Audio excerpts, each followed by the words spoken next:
There's a scene in the movie Ford versus Ferrari where Matt Damon is on the phone with the execs at Ford and he's fighting so that Miles gets to drive in the race. And he's like, and the guy at Ford is like, why are you so bent out of shape about this one guy getting to drive? And Damon replies, because while we're in here talking about this, he's out there getting it done.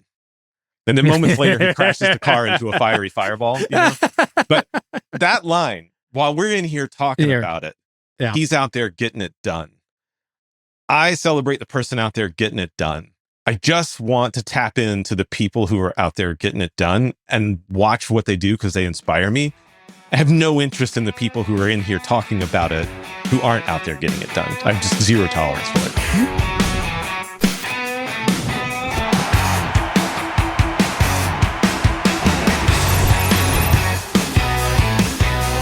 Welcome in. I am Sterling Douglas, co-founder and CEO at Chally, a digital platform for everything outside the four walls for the restaurant. And with me is Aaron Newton. I am Chief Data Officer at Thanks, and I think that my AI is at its best when it's an artist. Wow. And I think mine is at its best when I'm running 8 at a time. This is AI for Restaurants, a show where two practitioners who actually use AI and talk to restaurants every single day share what's really working in restaurants, and we have some fun along the way. So, Aaron, I want to kick it off immediately. There's so much cruft, slop, whatever you want to call it out there. Where do you actually learn? Where do you, Aaron, learn about AI and learn the stuff that you can then implement into your teams, your personal, everything that you have? I'll tell you that like the place that I spend the most time looking for things to learn is LinkedIn, but they make it hard. Yeah, are you commenting Claude under all the posts so that you can get DM'd and then sold $100 package? I did that one time. I posted. So I had this when we did our company boot camp, and I got everybody moving. I gave them a prompt that helped them learn how to do some things. And I on as an experiment, I posted on LinkedIn like, here are the things we learned from it. Comment whatever, and I will send you this prompt, and it'll change your life. I did it once. You're a grifter. No, you are a grifter. I redeem now. myself. Hold on. So one, I'll tell you, it is absolutely the most impactful, viral, biggest thing that ever happened to me on LinkedIn. Like it's like there's my normal noise, and then there's this huge explosion. Congratulations on your LinkedIn influencer status. Right. Welcome to the club. It's a very exclusive one. I did feel a little dirty about it, so I never did it again. But now, like just yesterday, I updated my public repo of all of my skills, my Claude MD, my entire pipeline of how I work. And I published on LinkedIn. I'm like, okay, I have recently updated this to include more stuff for you to go steal from me about how I work. And that got almost no notice. So if you're mad at the fact that that's what's going on LinkedIn, be mad at LinkedIn for creating an algorithm that rewards that instead of good content. That's what's going on, is people are exploiting that algorithm that says, you get more juice the more people comment on your stuff. It's like a bad heuristic on whether it's good. Yeah. Regardless, to answer your question about where I do find stuff, when I want to learn about something, I do a couple of things. Fundamentally, I think that in the world, it is always the case that the most intelligent, interesting people you meet are people who read a lot. Yeah. And so I am reading about AI. It probably ends up being something like an hour a day. It's like it percolates in and out throughout my day. But how I find what to read is I cultivate what I see in my LinkedIn feed by unfollowing people who do griftery stuff. So I don't actually see it that much. The second thing is when I see someone posting something really good, like really good, and I go read it and I'm like, 10, this was amazing. I'm going to share it to the people who follow me. I go look at the people who commented on that really good thing. And I'm looking for the people who are making the most intelligent observation about that thing. And then I'm looking at their feed. And I'm looking for the people who are really out there getting it done. I didn't even realize that was what I was doing, because one of the things that I did is I was actually looking at the content that you were posting and whether you were resharing someone else's or having your own thing. And I would see people commenting on it and be like, I want to engage with this person, like connect or follow them because they probably have some other good things too. And so I didn't even realize I was doing that. I'm going to be honest, I learn a lot of mine by just asking Claude. Like I'll hear an idea or see an idea, or maybe I see a post and it makes me think about something. I'll basically write a little task that basically is like a one sentence on whatever the thing is. And then I just put my Rage Research label on it. And then I'll come back whenever I have time and I'll have like, this huge kind of summary of research online done by Claude on that particular subject. It'll find me different people who have posted about it. It might find me GitHub repos. And then that's how I end up bringing a lot of it down. So I actually end up doing a lot of the research that through. It works really well when what I'm trying to understand is, let's say, raw information. How does this work kind of stuff? Or what is this new thing that just came out kind of thing? I don't find that it's very good at helping me think about a problem in novel ways. Other humans tend to be that. So there are things when I read tons that's about how something works, but when I go read someone's like philosophical opinion about why that matters to humanity or how it's going to disrupt the lives of people or how to apply it in a way that doesn't create harm, I think those things are just as important. And so when I find that stuff, it's like manna, because it's so different than Claude just telling you what it knows in its training or what it found on the internet. Yeah. And so I actually liken it like the way that I cultivate, what I'm looking for to, like when I was in college, the way that I would find music is I would find a record label that I liked. And then I would go look for the other music that record label put out, because the tastemaker who helped make the record that I did like was involved in making the other ones. It's the same thing as a favorite director. It's like, I love this director and I'm going to go watch everything this director creates. It's the same kind of thing. Yeah, that is a good point, because there's so I really like Tomas in the venture capital space, but we've been posting a ton on a lot of his personal AI stuff. And every time he comes out with something, I immediately read it, because the way that he thinks about it, or the way that he designs, the way that he explains it, the analogies that he creates, it resonates with me. I get it. It's like, okay, I know exactly how to put that into reality. So I literally made a skill, and like every week it just looks for anything that he created, anything that he was on, and basically can help me be like, hey, he created this thing where he calls it blueprints, and it's how he turns, something from inference to deterministic code. And I was like, I want that immediately. Make 5 tasks so that we can go work on this. That's a huge part of how I have one other trick that I deploy, which is I find that talking about the work reflects back to me with people who are thoughtful about the subject I'm talking about. Mm-hmm. And so I post a lot on LinkedIn because what I want is to hear from other people. That's the only reason I do it. And so like Sterling, you and I hang out because I was posting on LinkedIn about my journey, and you were on one too, but you weren't really talking about it. You were kind of dormant. And the only reason why you and I have a podcast is because you saw me doing something that was interesting and you were like, I want to hang out and talk to you.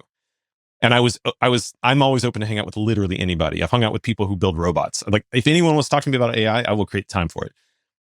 The result of that is that I hang out with really smart people who are doing really interesting things, and they change my way of thinking. They make me more thoughtful and contemplative. And even when I teach my bootcamp class, the people in the room who are having their own light bulb moments will make me realize something that I'm like, how have I not thought of that before? Oh, it happens almost every day. We'll be like, wait, someone just said we should do this. And I'm like, damn it. That is so simple. Yeah. So obvious. All right, let's do it. Great. Yeah. Great idea. Next. So I now have basically an inbox full of people who share things with me. Yeah. Who are, they went to my class, or they follow me on LinkedIn, but they don't like to post. So they send me DMs and they're like, I think Aaron would really enjoy this. The only the reason they think that is because I'm out there talking about it. In 2024, I posted like 5 days a week the entire year. Mm-hmm. I got like over 2 million views. Like you grew the follow account. I did like the whole LinkedIn thing. It helped Charlie. That was the real reason I was doing it. Right. And then I kind of ended up like, you start getting those messages on like people that are, like, hey, this is actually like, because it was mostly entrepreneurship focused. And they're like, yeah, I just started a company. I went through this exact same thing. Like, it's so nice to see. And then I kind of started to understand like, oh, okay, like this is why it's good. But in 2025, I posted like nothing. And it's because every time I went to like on LinkedIn and look at the feed, I just hated it. Yeah. And then you got to cultivate it. And then like whatever like change they made, like the people who used to see the post didn't make it. And so like, they made changes to the algo. And then instead I keep just seeing like, I replaced my entire marketing team for $200 a month on a Max subscription. And I'm like, that's not how it works. Like, I know that's not how it works because like I'm in this and we're working on it, and you still need, the last 5-10%. You need people with actual skills. You need, it's the idiot savant, as all Claude Code is. But then that was one of the reasons where I was like, I started engaging again when I saw your content. I was like, this is like this tiny little sliver of my feed was like Aaron and a couple other people. And like, I was like, this is the content. Yeah, just that unsubscribe I want. from the rest of it. That's what I do. If I see someone posting garbage, I'm just like, get out. I don't want to see you again. It's funny that you say that, because you said that in this episode, and I'm like, shit, why didn't I think about that? That's a really good idea. About the fact that you can't unsubscribe from the freaking world. I just went to I went to Mertech because they invited me to talk. Why did they invite me to talk? Because because of your good looks. Yeah. Because of your good looks. Let's be clear. That's why they put you on stage first. I think it was the beard. I would not have gotten an invite if I didn't have the beard. All right. So why did I get an invite? Because some people took my boot camp and they were on like the steering committee, and they were like, we want you on stage. And I'm like, okay, sure, fine. Just like you asking me to be on a podcast. I would never in a million years be like, I should do a podcast. Not my thing. But you really twisted my arm, and they twisted my arm too. Anyways, it was borderline threatening, but it worked. It was when effective. The boxes of the recording equipment started showing up without my permission, I was just kind of like, I think I got to do it. You're like, wait, how did he get my address? So when I went to Mertech, I got there and I went walking around the floor where all the things were set up for all the vendors or whatever. And I would say 98% of them were just all about AI, no matter what it was. AI coasters, it didn't matter. It was just like AI everything. And the overwhelming sensation you have as a person who might be interested in talking to those vendors because you have real need is just kind of like, can we not talk about that? I just want to solve my drive-through problem or whatever. And I don't want to hear about your AI-ness, but the world is just being consumed by it, and everyone's trying to sell me a solution for it. So I got up on stage and I kind of just talked about, I didn't talk about thanks at all. I just got up and talked about what does it mean to understand this technology and go on the journey. And this is kind of like a condensed version of my class. And afterward, I probably had, I don't know, I had like a little moment of celebrity that was weird to me, but nonetheless, people were just coming up to me and like, can I please, thank you for what you just said. That was the best thing I had at the show. Because no one was trying to sell me anything. They're just helping me learn. And so my point is like, make your LinkedIn feed full of people who are trying to learn and be transparent about what they're learning. And it will stop being quite so overwhelmingly disappointing. Just don't tolerate the stuff that is. And when we first started Chally, we were one of like the first people to do it. And so like in third-party marketplaces, we're exploding. There's tons of them. Like people don't realize it, but like, 2015, Eat24, I don't think it's been talked about in ages, was the second biggest, aggregator marketplace after Grubhub. So when we did all of our, whether it was Mertech or RLC or FS Tech, we did NRA, we did a lot of the conferences. I was always speaking and basically just talking about the marketplaces, how to manage them, why the point of sale integration was hard, and I would talk almost nothing about Chally. And it was always great. And it was the same thing on the entrepreneurship side. Anytime I talk about, kind of my stories around, starting Chally, because we've got a lot of the stereotypical things that happen to us. It's the same thing. And so I'm trying to find more of that. Selfishly, one of the reasons I wanted to do the podcast was so I could try to attract more of that learning and information, into my sphere. Put it out there. So that the more I talk about it, the more people will respond and tell me how I'm stupid and I don't understand how hooks work, in Claude Code, which I'm trying to understand it. But like that was a big reason behind it as well, because I just think that is one of the best ways to learn, is just to get the engagement and the interactions with people who are actually genuinely curious and wanting to learn themselves.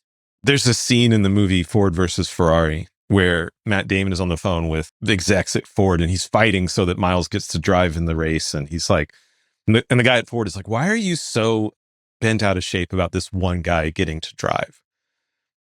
And Damon replies, because while we're in here talking about this, he's out there getting it done. And then moments later, he crashes the car into a fiery fireball. But that line, while we're in here talking about it, he's out there getting it done. I celebrate the person out there getting it done. I just want to tap into the people who are out there getting it done and watch what they do because they inspire me. I have no interest in the people who are in here talking about it who aren't out there getting it done. I have just zero tolerance for it. Well, I have created 52 skills, so I think I'm getting something done, or I'm just generating a lot of wasted markdown text. But either way, I'm with you. On that side, I want to jump to our next topic here: memory. specifically in the context of AI. Mhm. When everybody, so this is super common. I thought this too. When you first start using AI, you have this assumption that it's a computer, and so that it just automatically remembers everything you've ever told it at all times. Yeah. And people don't realize that there's a context window. People don't realize that this window gets bigger. It can be hard. They don't understand drift or compacting or summary. And you don't really realize this. I remember reading LinkedIn posts last summer that were like, yeah, just write everything in your ChatGPT message. And this was my coach, and it just remembers everything. It always knows everything you did. And I thought that's how it worked. Well, right. But then 2 days later, you'd see that exact same person posting about like, I'm so angry because I have to keep telling it the same thing over and over again. I already told you this. And why don't you remember? I said, please fix, still broken 10 times in a row. I mean, go have a conversation with my wife. And she will tell you, like my wife has a much better memory than 200,000 token context well, window. certainly. I can But guarantee you more that. importantly, I don't. And so listen, I know what it means to like be someone else's burden because I am other people's burden. I'm a scatterbrain professor, and I try really hard not to make it someone else's job to make sure that I don't screw up. And so I try to be really overt and transparent about what I'm going to go do and when I've done it so that it doesn't have to be her job to remember to tell me to do it. But yet I am forgetful. And I think the thing that is really different about this technology, which I think we could talk a lot about, but at a high level, it works way more like a human brain does. It's forgetful. It's not only forgetful, but like, It's forgetful. if you asked me to do, if I said, Sterling, what's 512 plus 492? You could do that math pretty quick and get to the answer, but you can also just be like about 1,000, like Right. faster, but less accurate versus applying a program in your head to do arithmetic in order to get the precise answer. This thing's job is to be mostly accurate, and it's what allows it to be creative. But the result of that is math can't improvise, right? Like it's a formula. It's deterministic, right? So back to your memory thing. If it has a short-term memory. That's the context window. And the benefit of short-term memory is that it can think about everything in it at once, and it can make intuitive leaps, and it can do really creative things that surprise and shock you that a computer has never done for you before. You have had a computer to do math for you forever. This thing ain't that. And so being mad at it because you've traded its ability to be accurate with math for having it be creative and thoughtful and curious, like, I know. I was obsessed with memory when I first started using AI. Like once I made the leap from ChatGPT to Claude, I was obsessed with memory. I got the Neo4j database, and it was the first thing you showed me.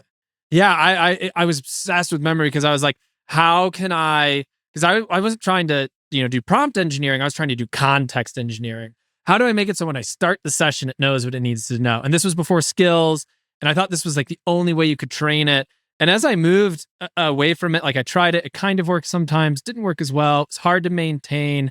I started to hate it because I got rid of it and then started just using basically the equivalent of skills. I was using slash commands, in Claude Code to where I could basically be like, slash Salesforce, and now it remembered everything about Salesforce. So I started doing memory that way.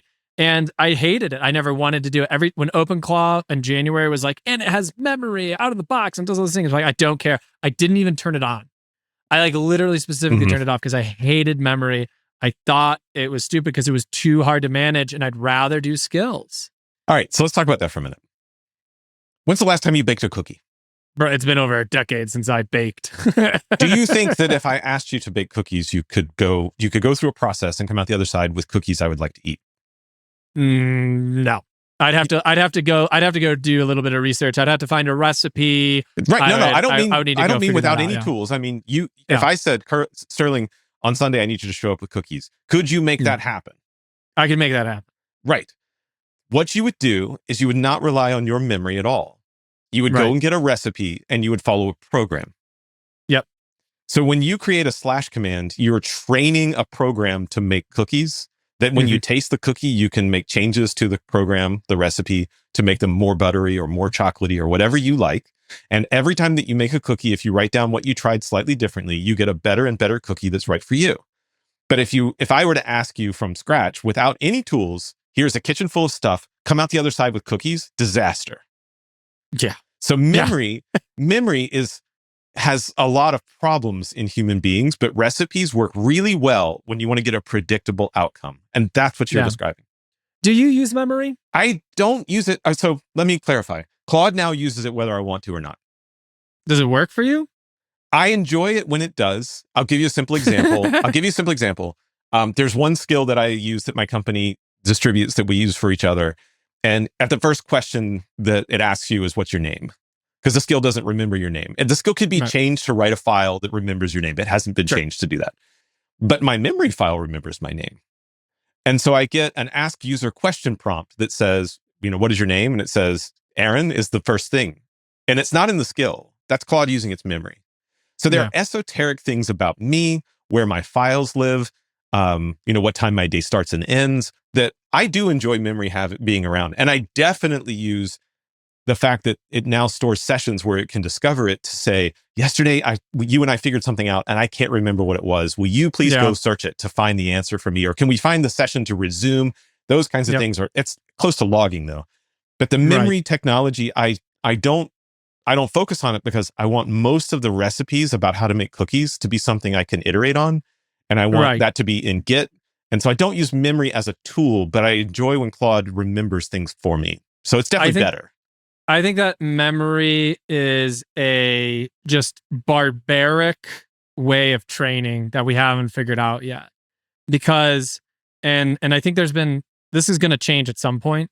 But one of the biggest problems I had when I was trying to do memories is that you have to kind of tell it what to remember, because it can remember contradicting things. Yeah. It can remember things slightly differently. Well, he did it this way on this day and he did it this way on the other day. So then you have to create I even tried creating an agent that I named Synapse that would go through the memory and try to find contradictions. You're going to be mad at me when I say this, but all you really needed to do was, your Neo4j was a graph database, right? Yes, it was a graph database. I think you just needed to tune that. Regardless, your point though. It was so much work though, because it doesn't know, because then Synapse would analyze it and be like, I found 14 contradictions. I found 3 things where these dates are wrong. Which one is right? Now think about how mad and then I have to go through and clean it up manually. I'd rather just have a skill or a recipe that is just there and I tweak that. And that was the way when skills came out, I'm like, this is training. Yes. This is what training is. This is what training is. Fuck memory. Just do skills and train, because that is how you're going to get the best results. Maybe they'll figure out memories. There's something called /dream that just came out. Yeah, just came out. Try it and see if that works. Although you can't invoke it yourself, but you can turn it on. If you type /memory, you will see the current state of your memory and where it is and how much, that kind of thing. And then there's a thing called auto dream, which you can enable. And when you turn it on, it says type /dream to invoke, but you can't do it yet. It's not in there, but you can trigger it. If you say to Claude, auto dream right now, you'll see it invoke the sub agent, and it takes a little while. And basically what it does is it does what you were trying to make happen with your Synapse thing, which is it looks at all the memory that it has created and it condenses it into knowledge that's worth keeping. Such as, if I ask Sterling to show up on Sunday to make a cookie, his long-term memory remembers that there is a way to make that happen. And he has written it down somewhere, and where it is written down, and how to go and invoke it in order to produce cookies on the other side. So the long-term memory has a lot less fidelity, but it is condensed so that it can actually function in a context window environment. I'll try it, but as it stands today, I am a firm believer. Memory sucks. Skills are the way. So I have a different opinion there. I think that the memory functionality in Claude, which is still pretty new, I see its value in that it remembers things that are not, let's say, they're esoteric, so they don't belong codified in the recipe. And I could put into the recipe that I prefer a certain brand of chocolate, but the recipe doesn't actually care which chocolate I put into it. And I want to share the recipe with people who have their own preferences. So I don't want the type of chocolate in the recipe. Obviously, Nestle's Toll House wants it in theirs, but I don't. And so the memory part of Aaron works this way. Aaron doesn't like this stuff. previously you would go shove that stuff into Claude MD. But the problem is that if you have lots of different folders that represent different disciplines of work, Claude MD stops working for you because it has its own challenges of getting too thick. And so the result of that is that Claude MD is a deliberate form of memory where you say, please write this down and put it where I can manage it. This other thing is observed memory that makes Claude less aggravating. And I've witnessed it be less aggravating to me as a result. I would say that you can beat 90% of that if your skills are filled with principles instead of, well, if this very specific bug happens, this is how you fix it. I'll give you an example. In my environment where all of my work is, it's a directory tree with lots of stuff in it. I used to have to say that piece of information or that code or that library or whatever, you can find it at this very explicit long path. Yeah. Now, because of memory, I can say it's in the such and such project. I'm in a directory that doesn't have anything written in the skills or the Claude MD to say that thing even exists. But I'm able to have a conversation above the level of my skills that is about my environment and my preferences. And Claude's not an idiot. Where does that even go? If I want it to remember that this problem space is over here, where do you put that in the current parlance of without the memory stuff? You don't want to put like everything that fits into that description into Claude MD. You want a search engine. But your point is most of the value that you create with this thing comes in training it to do these recipes called skills. And you should be creating and cultivating and iterating on those things. I am just saying that the memory thing has purpose in saving me the time of the esoteric. Well, I was all about it, obsessed with it. Now I hate it and it's dead. And so probably in 3 months, I'll be like, memory is the most important thing. Oh, yeah. And this is how it's working. Well, take MCP. It's like slides. No, it's like slides. I was obsessed with trying to get AI to build me slide decks. Like I hated building slide decks. I hated that I had to use a graphic designer to make them look good. And if I didn't, they look like shit. And then I would be like, well, I'll just do super plain ones, but those aren't as engaging. And I've got to figure out the graph. And I hated it so much. And I was like, Claude should definitely be able to do this. AI will help a ton. So I spent tons of time trying to figure out the PowerPoint ones, Google Slides. I was big on GenSpark for a while, which actually worked really well. But I would build my outline and super detailed outline in Claude Code, translate that to GenSpark. GenSpark would make it. It would do okay. Then I'd export the slides and then I would fix it again. And then I discovered that AI doesn't like slides. I don't think AI likes slides. I think we're trying to force AI to figure out slides. You know what AI loves? Code. And it loves writing HTML. I say today, March 26th, slide decks are dead. Slide decks are absolutely dead. They've been murdered by AI. And in a couple months, you're going to start seeing everyone's just going to do HTML presentations because that is what that's what AI likes to do. AI likes to write code, not slides. Slides are a human thing that I think that we just retrofit into how we worked. Okay. So I think most slides fit that description. And most people, when I see them make slides, they build a slide with like 6 bullets on it and then they read them at you. The best presentation I've ever seen, aside from Steve Jobs introducing the iPhone, is this TED Talk by this lawyer, Lawrence Lessig, who talks about how the culture of remixing is breaking copyright. And this is like a 15-year-old TED Talk. And in this TED Talk, he's having a conversation with the audience and he's just lecturing to the audience. And it's really good. It's like he is right in his element. He's an excellent speaker. The slides behind him are pictures that illustrate the concepts of what he's talking about. And they change as he speaks. Like every couple of seconds, it's a different picture. So there's a part where he's talking about, hey, at the beginning of time, the ownership of land was everything on the square patch of land down to the core of the earth and all the way to the heavens. And that worked pretty well until this guy came along and a biplane shows up. And he's like, the first time that planes started flying over people's land, they were like, you don't have my permission to do that. And so you have to go around me. And then that went all the way to the Supreme Court, picture the Supreme Court. And what they said is that, no, we're going to have to change that. And now what we have today is, That's not a slide deck. That's a story. I know. That's storytelling. So hear me out. I think that the idea that a slide deck with 6 bullet points that I'm going to read at you, that you're going to go create that thing by hand. You're right. You're going to outsource it to Claude, and Claude can create something much more interesting than 6 bullets on the screen. I think that the story, like when I make slides, there's usually very few words on the screen because I want to have a conversation with you and I want to help you have a mental picture of what I'm talking about that helps you understand the metaphor of what I'm describing.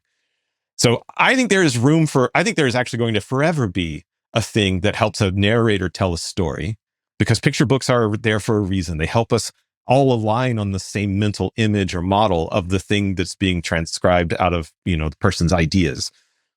The idea that you would create slides the way we've been doing them when you're trying to just get information density across, not idea density, I buy into that. I think idea density is always going to be something that benefits from illustration. The last board meeting I did will be the last slide deck I've ever created. I don't see how you go to a boardroom without dense information slides. That one's a great example of how you can't kill it. Oh, you'll build a website out of it. You'll be HTML. Fine. The idea that PowerPoint is dead, that is why SaaSpocalypse is coming for everybody. That you could vibe code Excel yourself and not pay for it is a thing. And the same thing is true of the convention of PowerPointy slides. I'm like never going to open a slide deck again. I'm done. I literally just built a skill. I used to be in management consulting. That was all we did. It was like the output of our work was slide decks. I just built a skill a week ago.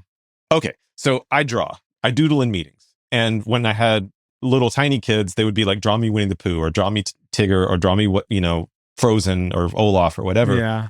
And I would draw it and I would be like, I can draw better than that. And so I really put some effort into it. And my skill at being an illustrator, which is what's already pretty good, it got really good. Like I can draw really cool things now. And I'm often doodling when I'm in a meeting, which helps me listen, oddly enough. It's something I discovered. That's a real thing. There's science behind that. Yes, there is. And the result of it is now I just have like pages and pages and pages of me drawing stuff. And I put it on Instagram because I wanted a place to be able to put it. And I don't think anybody follows me. But anyway, I do. That's cute. So I took a bunch of those pictures. I gave them to Claude. I was like, this is me drawing stuff. And what was hilarious, it was like, oh, I really like your line density or whatever. It's like it gave me like little compliments or whatever. You can always count on Claude or any of them. It made me feel ass. Like I put the picture on the fridge and people were proud. This changes everything. You're absolutely right. Oh, yeah. But anyway, so I showed it some of my drawings and like how I use color and how I don't use color and how I sketch and everything. And I was like, I want you to learn how to do this. So we're going to work with Nano Banana, and we created 40 different versions of the same thing until it came back. And I was like, that looks like something I would draw. So now it knew how to create images that looked like something I would create.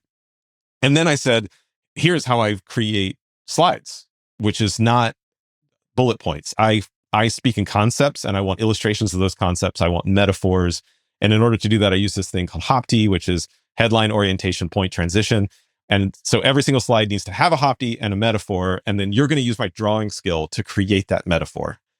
And now what I have are these slide decks that are deeply personal. They're me. They're mine. Yeah. That's cool. It's definitely not like, let's say it draws a little better than I do. but nonetheless, when I'm using it, it has a quality about it that is unique and bespoke to me. I think that is storytelling, and I think that is one of the way that you paired it is the best way to do it. And I have one question. Can you have it make a sketch for the cover art for this episode? Sure. What is the metaphor of this episode? Is it me teaching a robot to draw? No, that's not I don't know. Ask Claude. All right, wrapping up this episode. We talked about where Aaron and I learn about AI. Talked about, and I insulted Aaron and called him a grifter. We talked about memory. I love it. I hate it. Sometimes it works. Sometimes it doesn't. And talking about slides and how I think AI has murdered them. And we just haven't found out yet. This is a good episode. Excited to see everybody next week. Don't forget to like and subscribe. YouTube, Spotify, Apple Podcasts.